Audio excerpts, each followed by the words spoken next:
इससे पहले आप इस कहानी की 60 किस्तें सुन चुके हैं और अब 61 किस्त मुलाहिजा फरमाएं।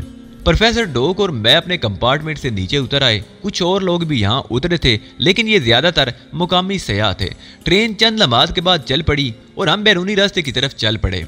सफ़ेद वर्दी में मलबूस रेलवे के अमले के लोग बहुत अजीब नजर आ रहे थे। सफ़ेदी और स्याही की हम आंगी सुबह की रोशनी में बहुत अजीब महसूस हो रही थी। रेलवे गेट से बाहर निकलने के बाद हमने दूसरी सिंध के मनाजिर देखे। कस्बा खासा वसी मालूम होता था, लेकिन गोटे हिल की पसमानदगी इस इलाके से आया थी। छोटी छोटी इमारतें सब्जे से घिरी हुई नजर आती थी, बल्कि सब्जा इतना था कि तकरीबन हर इमारत ऊंचे नीचे दरख्तों के झुंड में छुपी हुई महसूस होती थी। लेकिन जिस कुदरती हुस्न से माला माल थी, इसका कोई जवाब नहीं था। इतराफ में बिखरे हुए पहाड़ इस आबादी का हिसार किए हुए थे और इन पहाड़ों पर सब्जे के ढलान आंखों को एक ऐसी रोशनी बख्शते थे जो फरत और ताजगी की नुमाइंदा थी। एक गुजरते हुए शख्स से प्रोफेसर डोक ने यहाँ किसी क्यामगाह के बारे में सवाल किया तो उसने मकामी जबान में उंगली से एक तरफ इशारा करते हुए वो जगह बताई जहाँ क्याम किया जा सकता था। प्रोफेसर डोक अगर गोटेल का बाशिंदा नहीं भी था तो अफ्रीकी बहरहाल था और मकामी जबान अच्छी तरह जानता था। थोड़ी देर के बाद वो मट्टी और चूने की आमेजिश से बनी हुई एक वसी इमारत के अहाते में दाखिल हो गया, जिसकी दोनों सिमत छोटे छोटे कमरे बने हुए थे और इन कमरों पर खपरेल की छतें पड़ी हुई थी। एक मुकामी शख्स इमारत से बाहर बरामदे में बैठा हुआ था। उसने खड़े होकर हम दोनों का इस्तकबाल किया और अपनी जबान में डोक से कुछ सवालात किए। उसके बाद हमें इस इमारत में एक कमरा मिल गया। अस्तबल नमा इमारत के ये कमरे घोड़ों की रिहाइश का मालूम होते थे। बस तब्दीली इस तरह हुई थी कि वहाँ लकड़ी की जरा मुख्तलिफ किस्म की चारपाइयाँ भी बिछी हुई थी, जिन पर घास का बिस्तर डालकर ऊपर से चादर डाल दी गई थी। प्रोफेसर डोक ने मुस्कुराकर मुझे देखा और बोला, इसमें कोई शक नहीं कि शहरी आबादियों के लवाजमात इंसानी ज़रूरत के मुताबिक होते हैं, लेकिन बाज़ औक़ात इनसे इख्तलाफ भी बहुत दिलकश मालूम होता है। यकीनन तुम इस क़यामगाह से उकता रहे हो। आप तो दिल की बातें जान लेते हैं प्रोफेसर डोक। मेरा ख्याल है आपको किसी भी सिलसिले में कोई सवाल करने की ज़रूरत पेश नहीं आनी चाहिए। नहीं मिस्टर इली यार, अजीब नाम है तुम्हारा, बहुत लंबा। अगर मैं सिर्फ तुम्हें इली कहूँ तो तुम्हें कोई एतराज़ तो नहीं होगा? नहीं, हरगिज़ नहीं, मैंने जवाब दिया।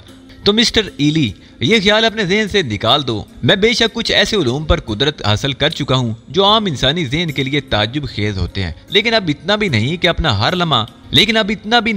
हर लम्हा इसमें सर्फ कर दूं। मैं भी अमल को अपनी ज़ात पर मुसल्लत करने के लिए दिमागी और बसरी कुव्वतों में काम लाना पड़ता है और इनसे थकन होती है। यूं समझ लो कि एक खजाना है जो मेरे जहन में महफूज है, और जब मैं इस खजाने का मुंह खोलता हूं तो मुझे अपनी तमाम तर कुव्वतों को बरवे कार लाना पड़ता है। अब अगर हर सिलसिले में मैं अपनी इन कुव्वतों को खर्च करना शुरू कर दूं तो जाहिर है ये खजाना बहुत जल्द खत्म हो जाएगा, और फिर जब दोस्त बनाए जाते हैं तो उन पर रोब डालने के लिए हर वक्त ऐसी हिमाकतें नहीं की जाती। मिस्टर डोक, आप टेलीपैथी हैं? हाँ, तुम मुझे टेलीपैथ कह सकते हो, और इतना टेस्ट भी।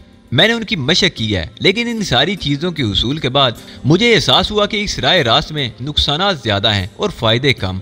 मुमकिन है ऐसा हो कि आपका तजर्बा मुझसे काफ़ी वसी है। मैं इस सिलसिले में क्या कह सकता हूँ? छोड़ो इन बातों को, ये बताओ ज़िंदगी में क्या क्या दिलचस्पियाँ हैं? प्रोफेसर, जितना आपने जान लिया है उससे ज़्यादा नहीं। ज़िंदगी एक मकसद के तहत बसर होती रही है और यही मकसद आज भी सांसों के साथ साथ है, और इसी पर अमल पैरा रहना चाहता हूँ। लेकिन जिंदगी की दूसरी दिलचस्पियों में भी तो हिस्सा लेना चाहिए, मसलन उसने कायनात जिसकी ख्वाहिश रोज़े अव्वल से की गई थी। प्रोफेसर डोक ने जवाब दिया, यानी औरत। हाँ, तुम इन मरगजारों को देखते हो जो सरसब्ज़ व शादाब हैं।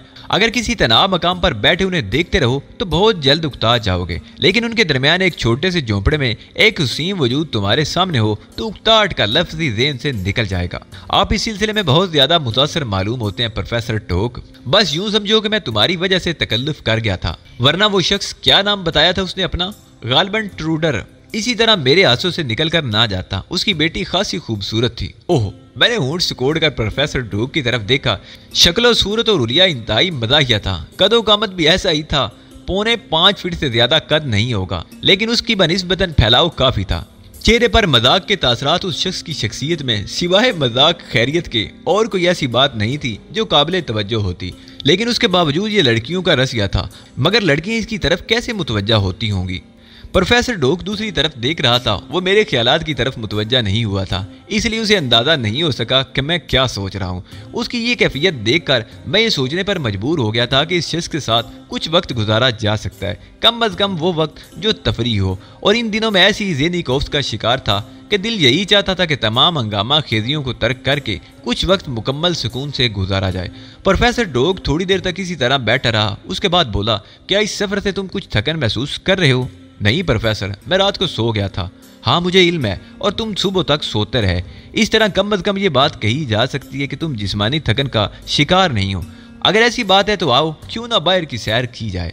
यहाँ के मौसम और यहाँ की जिंदगी के बारे में आपकी क्या मालूमात है प्रोफेसर? किसी हद तक मैंने तुम्हें बताया ना कि मैं इनमें काफी घूमता रहा हूँ। हर चंद के मैं ट्रांसो में रुका नहीं था, लेकिन यहाँ से गुजरते हुए इस कस्बे के हुस्न ने मुझे हमेशा अपनी तरफ मुतवज्जो किया, और अक्सर मैंने सोचा था कि अगर मौका मिला तो कुछ वक्त यहाँ जरूर गुजारूंगा। आइए फिर चलिए, मैंने मुस्कुराते हुए कहा, और इन लम्हात के बाद हम वहां से निकल आए। अपनी रिहाइशगाह से थोड़े फासले पर हमें एक कच्ची सी पगडंडी नजर आई और हम उस पर आगे बढ़ने लगे, जिसमें चूने और मिट्टी के मकानात की कितारें नजर आ रही थी। इक्का दुक्का पक्के मकानात भी नजर आ जाते थे, जिनकी चिमनियों से धुआं खारिज हो रहा था। धूप निकल आई थी, लेकिन बादलों की छांव डरी डरी महसूस होती थी। आसमान पर सुरमई कुजलाहटें उभरी हुई थी, और उनके दरमियान चिमनियों का चकराता हुआ धुआं अजीब सा सहर महसूस करा रहा था। कस्बा मेरे ख्याल के मुताबिक ज्यादा छोटा नहीं था। अंदर जाकर एहसास होता था कि यहाँ की आबादी खासी वसी है। बाजारों में खासी रौनक थी। स्याहफाम औरतें अपने हाथों में मखसूस किस्म की बांस की टोकरियां लिए खरीदारी के लिए निकली हुई थी, और मर्द अपने अपने कामों में मसरूफ थे। मेहनतकशों की इस जिंदगी के बारे में तुम्हारी क्या राय है इली? क्लासिकल चीज है। ये लोग जिंदगी की बेशुमार नेमतों से महरूम हैं, लेकिन उसके बावजूद खुश नजर आते हैं। हाँ, क्योंकि इनकी जरूरतें महदूद हैं, और ये उन जरूरतों के तलबगार नहीं जो हमारी जिंदगी का जुज बन चुकी हैं। और इनकी जिंदगी के मसाइल भी बहुत मुख्तसर हैं। दिन भर शदीद मेहनत करने के बाद जो कुछ मुयस्सर होता है, उसे खाकर जिस सुकून की ये नींद ये सोते हैं, हमें तो ये नसीब नहीं होती। यकीनन प्रोफेसर डोक, इनकी जिंदगी काबिल रिश्क है। हाँ इली, गोटे इल्म में कुदरती वसाइल बेपनाह है, लेकिन अफ्रीकी रियासतों ने अपनी पसमानदगी की वजह से जो ना किसी के तसल्लुत के सबब आजाद होकर भी अपनी वो हैसियत नहीं की जो वो असल में हासिल कर सकते थे। हाँ, आपने ठीक कहा। मैंने प्रोफेसर की तायद की। काफी देर तक हम गलियों और बाजारों में घूमते रहे, और फिर जब थक गए तो वापस अपनी रिहाइशगाह पर पहुंच गए। प्रोफेसर डोक ने अपने बिस्तर पर दराज होते हुए कहा, उन इतराफ की सैर करने के लिए जरूरी है हम पैदल सफर करें और दूर तक निकल जाएं। क्या ख्याल है, कल दिन यही प्रोग्राम रखा जाए? उसके बाद की तफरियात मैंने आप पर छोड़ दी हैं प्रोफेसर, जिस तरह आप मुनासिब ख्याल करें। बस तो ठीक है, कल हम यहाँ से दूर तक का पैदल सफर करेंगे, जहाँ भी जा निकलें, और फिर जब हम अपनी दुनिया में जाना चाहें तो हमें कोई दिक्कत भी नहीं होगी। ठीक है, मुझे इस पर कोई एतराज नहीं।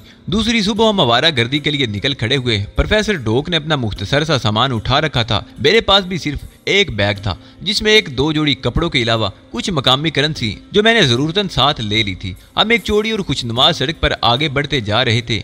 यह सड़क इस कस्बे की हालत के पेश नजर काफी जदीद मालूम होती थी। इसके दोनों तरफ खेत फैले हुए थे, और स्याहफाम मर्द और औरतें इन खेतों में काम कर रहे थे। प्रोफेसर डोक की आंखें दिलचस्पी से इन स्याहफाम मशीनों का जायजा ले रही थी। उसने इन पर बहुत से तबसरे भी किए जो इसकी ज़हनियत का आकाश है। काफी दिलचस्प आदमी था, और मैं सोच रहा था कि अगर इसकी जात में कोई गड़बड़ नहीं है तो इस जैसे शख्स के साथ तो काफी वक्त गुजारा जा सकता है। हम आगे बढ़ते रहे। अंदाजे के मुताबिक कस्बे के बाहर के मनाजर पहले से भी ज्यादा हसीन होते जा रहे थे। खेतों का सिलसिला खत्म हो गया था, और खुद रू दरख्त और उनकी जड़ में बिछी हुई सब्ज कालीन नमा तिरछी हुई घास इतनी हसीन लग रही थी कि निगाहें बेइख्तियार उस पर निसार होने लगी थी। आसमान पर भी बादलों के झुंड सफर कर रहे थे। अफ्रीकी इलाकों के बारे में आम तौर से यही तस्वर होता है कि वहाँ सिर्फ शदीद गर्मी और तेज धूप पड़ती है, लेकिन यह मौसम यहाँ के लिए बड़ा ताज्जुब खेज था। बहुत दूर चलने के बाद दफतन हमने अकब से किसी कार के इंजन की आवाज सुनी, और फिर हारन भी बजा। चूंकि हम सड़क के दरमियान चल रहे थे, लिहाजा हमारी गर्दनें बेइख्तियार घूम गई थी। तब हमने देखा कि एक इंतहाई शानदार और लंबी लैंड रोवर सड़क पर आ रही थी। हम सड़क के दरमियान से हटकर किनारे पर हो गए, और लैंड रोवर हमारे करीब से गुजरकर आगे बढ़ गई। लेकिन थोड़ी दूर जाकर वो रुकी और फिर रिवर्स होकर हमारे करीब आ गई।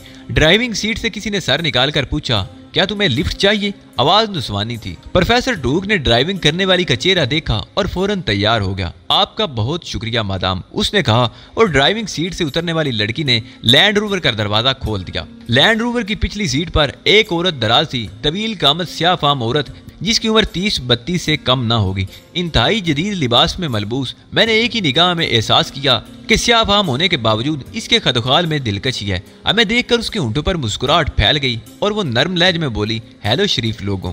Hello madam. प्रोफेसर डोक जिस हद तक झुक सकता था झुक गया। ड्राइविंग करने वाली लड़की ने लैंड रोवर का दरवाजा बंद किया और फिर अपनी सीट पर जा बैठी। उसके बाद उसने गाड़ी आगे बढ़ा दी। लैंड रोवर एयर कंडीशन थी और अंदर से उसे कीमती आराइशी अशिया से आरास्ता किया गया था। बहुत ही खूबसूरत तफरीक गाड़ी मालूम होती थी। हम दोनों एक सीट पर बैठ के कहाँ से आ रहे हो और कहाँ जा रहे हो, औरत ने पूछा। क्या है मादाम, कस्बा ट्रांसो में उतर गए थे और वहां से कुदरती मनाजर देखने के लिए आगे बढ़ आए थे, प्रोफेसर डोक ने शीरीन लहजे में कहा और स्याहफाम औरत ने आंखें उठाकर उसे देखा और देखती रही और फिर निगाहें झुका ली।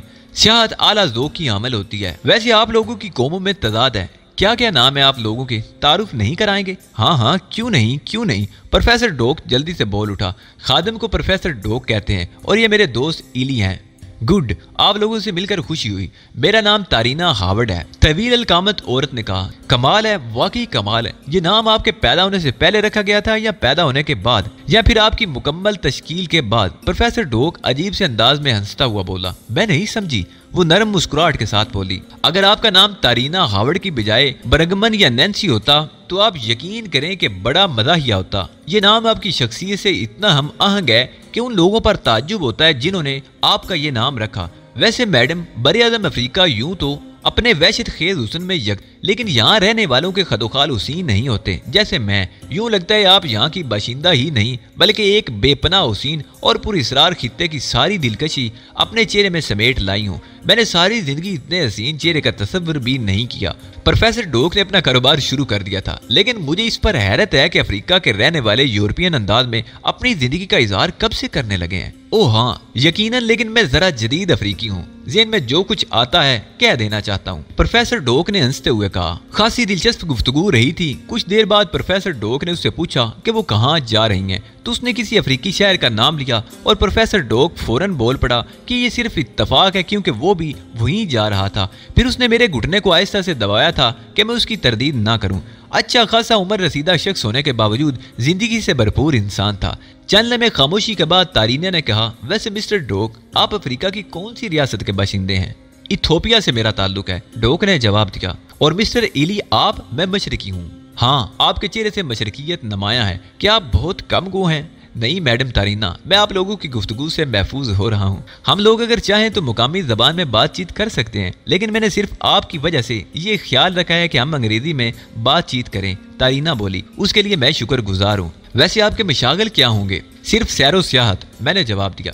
किसी एशियाई नवाब के बेटे होंगे, क्योंकि मैंने एशिया के मुतल्लिक खासी तफसीलात पढ़ी हैं और खास तौर से वहाँ के नवाबीन के किस्से जो बहुत दौलतमंद होते हैं, उनकी अजीबो गरीब दास्तानें सुनी है। बदकिस्मती से मैं किसी नवाब का बेटा नहीं हूँ, लेकिन नवाबी तो वाज़े कते से जाहिर होती है। मगर आप देख रही हैं कि मैं बेसरो समानी के आलम में हूँ। खैर, इससे क्या फर्क पड़ता है, शख्सियत पहली चीज होती है। वैसे आप कालमों पहली बार जा रहे हैं? हाँ, इत्तेफाक की बात यह है कि हमारा रुख तो कालमों की जानिब भी नहीं था।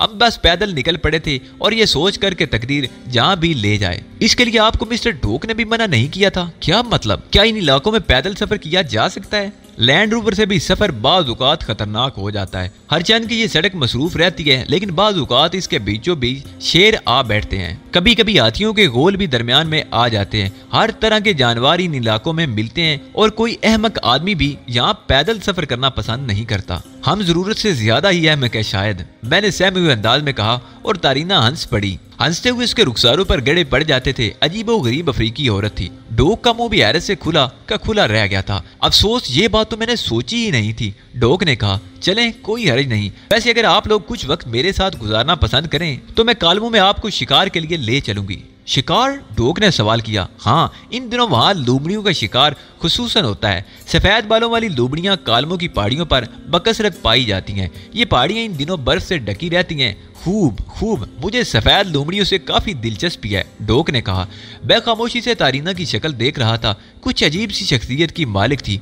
उसकी शख्सियत में कोई ऐसी बात जरूर थी जिसे मैं सिर्फ महसूस कर रहा था। वैसे मेरा ताल्लुक कालमू ही से है। पहले हम शहर में नहीं रहते थे। मेरे आबा व अजदाद ने कालमू बसाया और यकीनन इनसे पहले के लोग आदमखोरी ही करते होंगे, लेकिन अफसोस अब ये शौक आम लोगों में खत्म हो गया है, उसने कहा। और मैंने एक बार फिर उसकी शक्ल देखी। पता नहीं उसने अल्फाज क्यों कहे थे। लैंड रोवर की रफ्तार किसी हद तक सुस्त हो गई थी। प्रोफेसर डोक ने इस बार ड्राइविंग करने वाली लड़की का चेहरा देखने की भरपूर कोशिश कर डाली। वो जिस सीट पर बैठा हुआ था उसकी पुश्त और ड्राइविंग सीट की पुश्त एक ही थी और अपने भारी भरकम वजूद की वजह से डॉग को पलट कर देखने में खासी दुश्वारी का सामना था। मैडम ड्राइवर, आप गाड़ी बड़ी सुस्त रफ्तारी से चला रही हैं, आखिर इसकी वजह? लड़की ने आहिस्ता से गर्दन घुमाई और प्रोफेसर डॉग की ख्वाहिश पूरी हो गई। वो नरमी से बोली, जी आगे रास्ता ज्यादा बेहतर नहीं, लेकिन गाड़ी बहुत शानदार है। मेरा ख्याल है आप रफ्तार थोड़ी सी तेज करें। मैं जानता था कि प्रोफेसर का मकसद सिर्फ उस लड़की से गुफ्तगू करना था और वो कुछ और नहीं चाहता था। लड़की ने अब रफ्तार तेज कर दी थी। लैंड रोवर के शीशों से बाहर के मनाजर नजर आ रहे थे। हल्की हल्की बूंदाबांदी शुरू हो गई थी जिसने मौसम को और खुशगवार बना दिया था। तारीना चंद लम्हात बाहर देखती रही, फिर गहरी सांस लेकर हमारी तरफ मुतवज्जो हो गई। गुफ्तगू करते रहिए, मुझे खामोशी नापसंद है। मुझे भी, डॉग ने जवाब दिया और वो डॉग को देखकर हंस पड़ी। आपको कौन सी चीज नापसंद है? मैं उसके बारे में अभी तक कोई फैसला नहीं कर पाई। किसी खूबसूरत खातून के आदम इल्तफात, डॉग ने जवाब दिया। गोया आप तमाम खूबसूरत खवातीन के इल्तफात के चक्कर में सरगर्दा हैं। वो बोली, तमाम नहीं, मेरा एक मयार है। और आपका मिस्टर हिली? उसने मेरी तरफ रुख करके कहा और मैं इस गैर मुतवक्के सवाल पर चौंक पड़ा। बदकिस्मती से मैं इन दिलचस्पियों से महरूम हूँ। क्या मतलब? मतलब ये कि प्रोफेसर डॉग की बराबरी मैं बिल्कुल नहीं कर सकता। आप खासे मोहतात इंसान मालूम होते हैं। नहीं, आप इसे एहतियात ना कहें मैडम तारीना, बस फितरतन मैं बहुत ज्यादा बोलने का आदी नहीं हूँ। वैसे आपकी शख्सियत बेहद शानदार है। आपके बदन की बनावट जाहिर करती है कि आप वर्जिशी इंसान हैं। बल्कि मैं दावे से कह सकती हूँ कि आप काफी सख्त जान और मेहनतकश हैं। और प्रोफेसर डॉग के बारे में मैं कुछ नहीं कहूंगी। जिस्मों की बनावट से आपको खासी दिलचस्पी मालूम होती है। प्रोफेसर ने किसी कदर नागवारी से कहा, हाँ ये मेरी हॉबी है। मैंने कई पहलवान मुलाजिम रखे हैं। वो जिस्मानी तौर पर बहुत शानदार है। मैं आपको दावत देती हूँ कि एक दो दिन कालमों में मेरे साथ क़याम करें और अगर चाहें तो शिकार से भी शौक फरमाएं। मुझे यकीन है कि आपका वक्त बहुत उम्दा गुजरेगा। खूब खूब, अजीब शौक है आपके। मेरा ख्याल है कि अमेरिका की तमाम दौलतमंद औरतें ऐसे शौक नहीं रखती। हाँ, मैं इसमें आम औरत नहीं। तारीना के लहजे में गुरूर पैदा हो गया। मैं उसकी लम्हा व लम्हा बदलती हुई शख्सियत पर गौर करता रहा था। काफी देर के बाद हम कालमों में दाखिल हो गए। गाड़ी अब मुख्तलिफ मोड़ काट रही थी और कालमों की आबादी निगाहों के सामने आती जा रही थी। कस्बे की निस्बतन ये शहर खासा जदीद नजर आ रहा था और उसके मकानात काफी खूबसूरत और एक मखसूस तर्ज के बने हुए थे। तारीना हमें शहर के बारे में बताने लगी। उसने बताया कि यहाँ अफ्रीकी मौसम के बिल्कुल बरक्स आबो हवा बहुत खुशगवार और दिलकश है, क्योंकि इतराफ के इलाके सब्ज़ारे से लदे हुए हैं और दूर दराज से सियाह यहाँ आते रहते हैं। ये मौसम खास तौर से सफ़ेद लूमड़ियों के शिकार का है। इस मौसम में शिकारी इस तरह टूट पड़ते हैं कि होटलों वगैरह में तिल धरने की जगह नहीं रहती। शहर के मुख्तलिफ हिस्सों में रहने वाले अपने मकानात किराए पर उठा देते हैं और इस तरह उन्हें बहुत अच्छी आमदनी हो जाती है। गोटी हिल की हुकूमत ने यह सूरत हाल देख कर यहाँ सियाहों के लिए मजीद सहूलतें मुहैया की हैं। कामलों में कई छोटे छोटे होटल कायम किए गए हैं क्योंकि यहाँ अजीम शान होटल की गुंजाइश नहीं। जलजले की मखसूस पट्टी पर कालमों वाक़ हुआ है और कई बार यहाँ शदीद जलजले भी आ चुके हैं। साल के 9 महीने शिकार बंद रहता है और सिर्फ 3 महीने के लिए शिकार के लिए लाइसेंस जारी किए जाते हैं। इस तरह हुकूमत काफी ज़र मुबादला हासिल हो जाता है। लैंड रोवर ऊंची नीची सड़कों से गुजरकर एक खूबसूरत इमारत के बड़े फाटक में दाखिल हो गई, जिसका अहाता बेहद वसी था। सामने 2 तरफा लान था जिसकी घास तरतीब से लगाई गई थी। दीवारों के किनारे किनारे घने और कद्दावर दरख्त एक दूसरे से जुड़े खड़े थे और इतने नजदीक थे कि दीवारें छुप गई थी। इनके इख्तिताम पर एक वसी और अरीज पोर्च था जिसमें कई कीमती कारें खड़ी नजर आ रही थी। इसी तरह पोर्च में लैंड रोवर रुक गई। फौरन ही दोनों तरफ से मुलाजिम लपके। इसी असना में ड्राइवर लड़की भी दरवाजा खोलकर नीचे उतर आई थी। तारीना ने मुलाजिमों से कहा, इन लोगों को 2 आरामदेह कमरों में ठहरा दो। मेरे खास मेहमान हैं, ख्याल रखना इन्हें कोई तकलीफ न होने पाए। मुलाजमों ने गर्दनें खम की और तारीना हमसे गुफ्तगू किए बगैर अंदर चली गई। ये क्या बात हुई? प्रोफेसर डॉग ने मेरे साथ साथ चलते हुए कहा। मैं क्या कह सकता हूँ प्रोफेसर, तुमने इसकी मेजबानी कबूल की थी, मैंने शाने उचकाते हुए कहा। हम मुलाजमों के साथ इमारत के बगली हिस्से में पहुंच गए। फिर हमें एक दरवाजे से गुजरकर इमारत को एक वसी और अरीज कमरे में पहुंचा दिया गया। पूरा कमरा नफीस फर्नीचर से आरास्ता था। बिस्तर लगे हुए थे, बाथरूम भी मुल्हिक था और आसाइशों का पूरा बंदोबस्त किया गया था। मुलाजिम ने कहा, गुसल खाना मौजूद है जनाब, अगर आप सफर से थक गए हों तो गुसल कर लीजिए और फरमाइए कि मैं आपके लिए मजीद क्या कर सकता हूँ। अभी कुछ नहीं, मेरी तरफ से भी डॉग ने जवाब दिया और मुलाजिम गर्दन झुकाकर बाहर निकल गए। मैं पुरख्याल अंदाज में प्रोफेसर की तरफ देख रहा था। उसने मुस्कुराकर कहा, क्या तुम अब तक मेरे दिमाग को पढ़ने की कोशिश कर रहे हो? नहीं प्रोफेसर डॉग, ना मुझे इसका कोई शौक है और ना मैं इसके बारे में कुछ जानता हूँ, लेकिन क्या तुमने उस औरत के दिमाग को पढ़ने की कोशिश नहीं की? अफसोस, औरत और फिर हुसैन। प्रोफेसर डोक का दिमाग हुसैन के सामने सो जाता है। मैंने गौर ही नहीं किया कि मैं उसके ज़हन की गहराइयों में भी झांक सकता हूँ। कोशिश करना प्रोफेसर की उसके बारे में मालूमात हासिल कर सकूं। तुम देखते रहो, मैं उसका पूरा शजरा नस्ब उसकी खोपड़ी से बाहर निकाल लूंगा, प्रोफेसर ने जवाब दिया। उसका इस अंदाज में चले जाना मुझे अजीब लग रहा है। वो हमें इसरार करके यहाँ लाई थी और फिर इस तरह नजरअंदाज करके अंदर चली गई। कुछ ना कुछ तो उसे कहना चाहिए था हमारे बारे में। ठीक है, कोई फर्क नहीं पड़ता। औरत नाज ना दिखाएगी तो क्या करेगी। और फिर प्रोफेसर डोक के सामने औरतों को अपने हुस्न का कुछ ज्यादा ही एहसास हो जाता है। बात यह है डेयर कि किसी भी लड़की को अपना दोस्त बनाना हो तो सबसे पहले उसके हुस्न से मुतासर हो जाओ। ख्वाह उसकी नाक चिपटी हो, आंखें बैंगी हो, कुछ भी हो, लेकिन इस तरह तुम उसकी तवज्जो हासिल कर सकते हो। इस बात पर मैं सिर्फ मुस्कुरा कर रह गया था। प्रोफेसर डोक ने अपनी बात जारी रखी, लेकिन उससे कतई नजर वो तो हुसीन और पुरकशिश भी है। तुम्हारा क्या ख्याल है? क्या तुमने अफ्रीकी औरतों में बल्कि हर जगह की औरतों में ऐसा हुस्न देखा? नहीं, मुझे इस सिलसिले में तुमसे इत्तफाक है। हैरत अंगेज तौर पर हुसैन उसकी शख्सियत में कोई खास बात है। वैसे उसका तर्ज अमल बताता है कि वो कोई मामूली हैसियत नहीं रखती। अफ्रीका में इतने दौलतमंद लोग कम ही होते हैं। अच्छा, मैं उसके बारे में ज्यादा नहीं जानता, मैंने जवाब दिया। वैसे मैंने सियाहों की जन्नत कालमों के बारे में बहुत कुछ सुना था। मुझे ये नहीं मालूम था कि ये इस रास्ते पर है। ये इस मुल्क का महंगा तरीन शहर है। यहाँ इतनी बड़ी इमारत किसी करोड़पति की हो सकती है, और अगर किराए पर भी ली गई हो तो कई $100 महीना किराया होगा इसका। पूरी इमारत शानदार फर्नीचर और नफीस चीजों से आरास्ता है। ये मामूली बात नहीं। वैसे वो कह रही थी कि इस इलाके की रहने वाली है, यकीनन हमारी पहुंच से बाहर की औरत है। क्या ख्याल है तुम्हारा? क्या हम यहाँ वक्त जाया नहीं करेंगे? ये फैसला तो तुम्हें ही करना है प्रोफेसर। मेरा ख्याल है थोड़े दिन यहाँ गुजारें और अगर उसके अंदाज में बेदारी पाएंगे तो फिर यहाँ से चल पड़ेंगे। दुनिया बहुत वसी है, प्रोफेसर ने इस अंदाज में कहा कि मुझे हंसी आ गई थी। शाम की चाय के लिए हमें लान पर दावत दी गई थी। तारीना इस वक्त चाय पर हमारे साथ शरीक हुई थी। उसने पहले की मानंद मुस्कुराते हुए कहा, हेलो, मुझे यकीन है कि तुम खुश होगे। हम मुतमईन हैं, लेकिन माफ कीजिएगा मैडम तारीना, हमें यहाँ आकर ज्यादा खुश भी नहीं हुई। डोक ने कहा, क्यों, कोई तकलीफ पहुंची है आपको? वो चौंक कर बोली, आपने मैं उस वक्त कतई नजरअंदाज कर दिया था जब हम यहाँ पहुंचे थे। ओह, वो पुरख्याल अंदाज में ढोक को देखती रही, फिर नदामत अमेज लहजे में बोली, ये मेरी कमजोरी है। किसी उलझन में फंस जाऊं तो बिल्कुल ही हवास बाख्ता हो जाती हूँ। तुम्हारी शिकायत दुरुस्त है प्रोफेसर, मैं तो तुमसे माफी चाहती हूँ। उसने कहा, तुम्हारी पहली मुस्कुराहट पर ही मैंने तुम्हें माफ कर दिया था, और मेरे दोस्त ने भी। प्रोफेसर ढोक बोला, तुम अपने दोस्त की नुमाइंदगी बार बार क्यों करने लगते हो? उन्हें भी तो बोलने का मौका दो, वो जरा कम गू है। खैर, मुझे यकीन है कि तुम किसी किस्म की कोई कोफ्त नहीं महसूस करोगे। मैं चाहती हूँ कि किसी होटल में क्याम करने की बजाय तुम ज्यादातर वक्त मेरे साथ गुजारो। मैं उमूमन फारिग रहती हूँ, बस कभी कभी मसरूफियात बढ़ जाती हैं। ऐसा अगर हो तो मेरी गैर मौजूदगी को महसूस ना करना। तुम मेरे मेहमान बनकर आए हो, ये इमारत तुम्हारे लिए आरामदेह है। यहाँ सैरो सियाहत करो पूरी तरह। पोर्च में तुमने कई गाड़ियां देखी होंगी। बाहर जाने का ख्याल दिल में आए तो किसी से भी कह देना, वो तुम्हें यहाँ की सैर करा देगा। हम आपको इतनी जहमत नहीं देना चाहते मैडम तारीना। जरूरत से ज्यादा खुद पसंदी भी अच्छी चीज नहीं होती मिस्टर एली। वो अजीब से लहजे में बोली और मैं खामोश हो गया। काफी देर तक हम साथ रहे और उसके बाद अपनी जगह से उठ गए। कमरे में आकर मैंने प्रोफेसर डोक से पूछा, क्या ख्याल है प्रोफेसर, तुमने उसके ज़हन में झांकने की कोशिश की? नहीं, अभी नहीं। मेरी निगाहें तो उसके चेहरे तक ही पहुंच कर रुक जाती हैं और हर बार वो मुझे पहले से ज्यादा दिलकश महसूस होती है। मारे जाओगे, अपने आप को संभालो, मैंने कहा और प्रोफेसर हंस पड़ा। इसी तरह मारे जाने के लिए तो मैं पैदा हुआ हूँ, उसने जवाब दिया।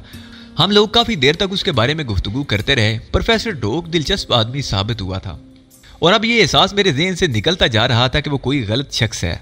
मुझे उसका साथ काफी पसंद आया। वैसे तारीना के बारे में मेरा ज़हन जब भी सोचता मुझे महसूस होता कि वो एक पुरअसरार औरत है। अब मैं सिर्फ इत्तफाकिया तौर पर ही मिली थी, इसलिए मैं ये नहीं कह सकता था कि वो मेरे लिए किसी तौर नुकसानदेह साबित हो सकती है या मेरी ताक में होगी। हर शख्स के बारे में ये सोच लेना हमाकत के अलावा और कुछ नहीं था। और फिर मैं भी यहाँ तफरीह करना चाहता था, अपने ज़हन को तमाम खदशात से पाक करके। अगर कोई गलत शख्सियत इसी दौरान मुझ तक पहुंच भी जाए तो देखा जाएगा, मुझे भला उसकी क्या परवाह हो सकती थी।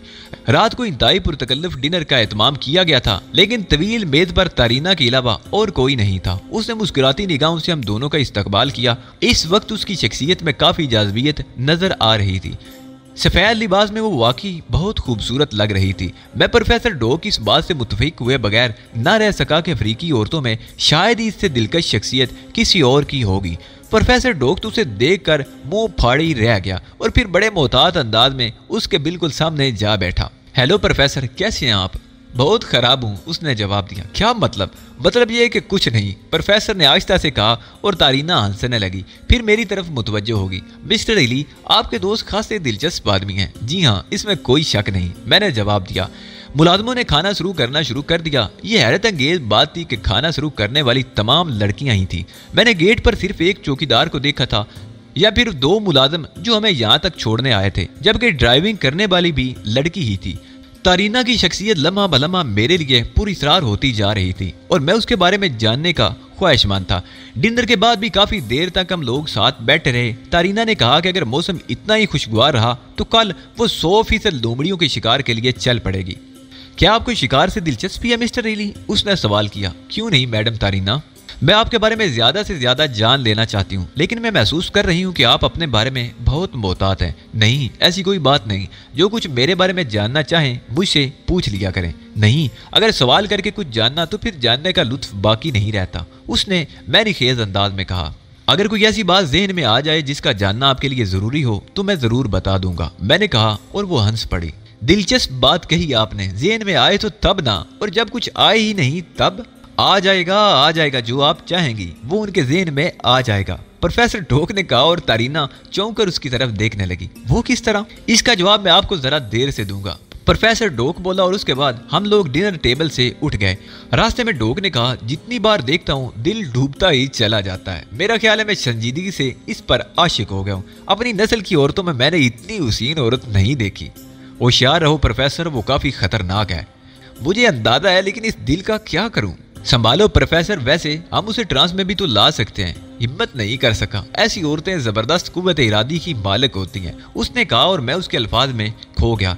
प्रोफेसर ने मेरे बारे में सब कुछ किस तरह मालूम कर लिया था, जबकि एक बार भी मैंने खुद को हिप्नोटिज्म के जेर असर नहीं महसूस किया था। बात एकदम फिर मशकूक हो गई थी। इसका मतलब है कि प्रोफेसर फ्रॉड है और मुझ पर ख्वाह मुखा अपने टेलीपैथी और हिप्नोटिस्ट होने का रोब डालकर मेरे करीब आया है। उसे पहले से मेरे बारे में सब कुछ मालूम है और ये बात खतरनाक थी, वरना फिर सवाल ये पैदा होता कि वो कौन है।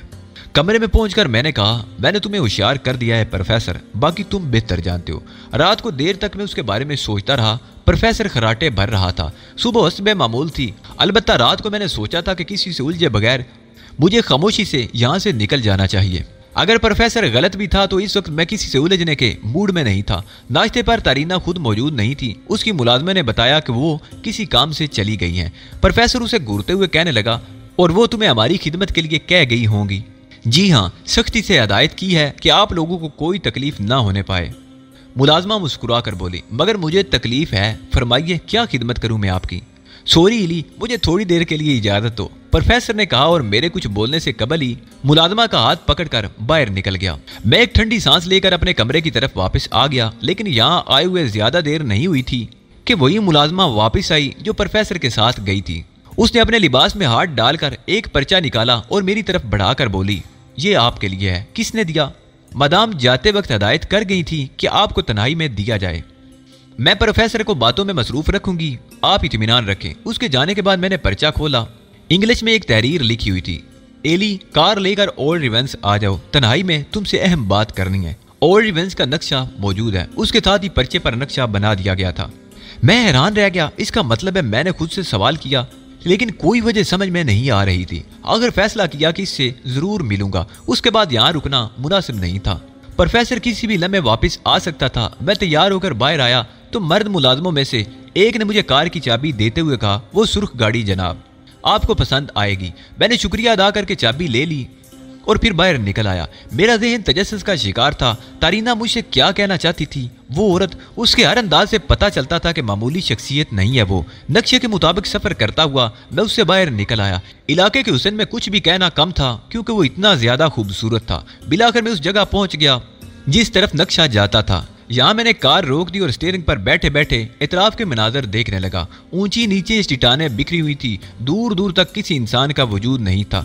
कुछ देर सोचने के बाद मैं नीचे उतरा और कार की चाबी उंगली में घुमाता हुआ आगे बढ़ने लगा। एक के बाद एक हुसीन मंजर मुझे अपनी तरफ खींच लेता था। मैं काफी दूर निकल आया था। फिर मुझे तारीना का ख्याल आया कि वो कहाँ है। कोई धोखा? इस तस्वर ने मेरे कदम जमा दिए। मैंने पलट कर देखा और दूसरे ही लम्हे चौंक पड़ा। मेरे अकब में एक तवीलुल कामत स्याह फाम खड़ा था। बदन तांबे का बना हुआ मालूम होता था। सर पर रवायती अफ्रीकियों की मानिद परों का ताज था। निचले बदन पर चीते की खाल का लिबास, ऊपरी हिस्से में बेलिबास था और उस पर रंगीन मट्टी से नकूश बने नजर आ रहे थे। उसका चेहरा पत्थर की तरह सपाट और बेजान नजर आ रहा था। आंखें मेरी तरफ नहीं देख रही थी बल्कि ऊपर की तरफ उठी हुई थी। मैं खामोशी से उसे देखता रहा। फिर मैंने हिम्मत करके कहा, क्या बात है, तुम कौन हो?